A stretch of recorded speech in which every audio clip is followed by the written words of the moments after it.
ಕನ್ನಡ ಜಿಲ್ಲೆಯ ಜೊಯಿಡಾ ತಾಲೂಕಿನಲ್ಲಿ ನೀತಿ ಆಯೋಗದ ವತಿಯಿಂದ ಆಯೋಜಿಸಿದ್ದ ಸಂಪೂರ್ಣತಾ ಅಭಿಯಾನವನ್ನು ನೀತಿ ಆಯೋಗದ ಸಹಾಯಕ ವಿಭಾಗಾಧಿಕಾರಿ ರಿಷಬ್ ಜೈನ್ ಇಂದು ಉದ್ಘಾಟಿಸಿದರು. ಈ ವೇಳೆ ತಾಲೂಕು ಪಂಚಾಯಿತಿ ನೋಡಲ್ ಅಧಿಕಾರಿ ಆನಂದ್ ಬಡಕುಂದ್ರಿ, ಜಿಲ್ಲಾ ಪಂಚಾಯಿತಿ ಕಾರ್ಯನಿರ್ವಾಹಕ ಅಧಿಕಾರಿ ಅಣ್ವೇಕರ್ ಸೇರಿದಂತೆ ಮತ್ತಿತರರು ಉಪಸ್ಥಿತರಿದ್ದರು. ಕಾರ್ಯಕ್ರಮದಲ್ಲಿ ಆಯೋಜಿಸಿದ್ದ ದೇಸಿ ಆರೋಗ್ಯ ಉತ್ಪನ್ನಗಳ ಪ್ರದರ್ಶನ ಮೇಳ, ಕುಣವಿ ಸಮುದಾಯದ ನೃತ್ಯ ಪ್ರದರ್ಶನ ಸೇರಿದಂತೆ ಕಿರು ನಾಟಕ ಪ್ರದರ್ಶನವು ಗಮನ ಸೆಳೆದವು.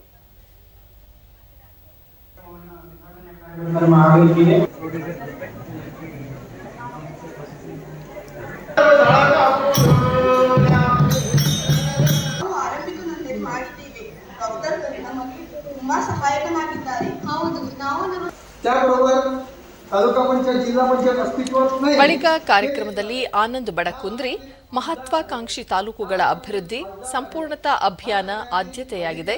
ತಾಲೂಕಿನಲ್ಲಿ ಶಿಕ್ಷಣ, ಆರೋಗ್ಯ, ಕೃಷಿ ಹಾಗೂ ಮೂಲಸೌಕರ್ಯಗಳ ಪೂರೈಕೆ ಸೇರಿದಂತೆ ಸಮಗ್ರ ಅಭಿವೃದ್ಧಿಗಾಗಿ ಎಲ್ಲರೂ ಶ್ರಮಿಸಬೇಕಿದೆ ಎಂದರು.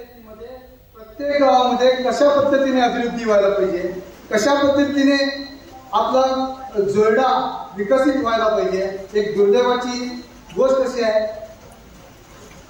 ऋषभ जी, आपको मैं बताना चाहता हूँ कि जोडा महाराष्ट्रवर्गीय है, कन्नड़ में हिंदुदुर्ग तालुका है, ये हम लोग आज तक बोलते रहते हैं. ಅಣ್ವೇಕರ್ ಮಹತ್ವಾಕಾಂಕ್ಷಿ ತಾಲೂಕುಗಳ ಸಮಸ್ಯೆಗಳನ್ನು ಸಮಗ್ರವಾಗಿ ಗಮನಿಸಿ ವಿವಿಧ ಇಲಾಖೆಗಳ ಸಂಯೋಜನೆಯೊಂದಿಗೆ ಅಭಿವೃದ್ಧಿ ಸಾಧಿಸಬೇಕಿದೆ ಎಂದು ಹೇಳಿದರು.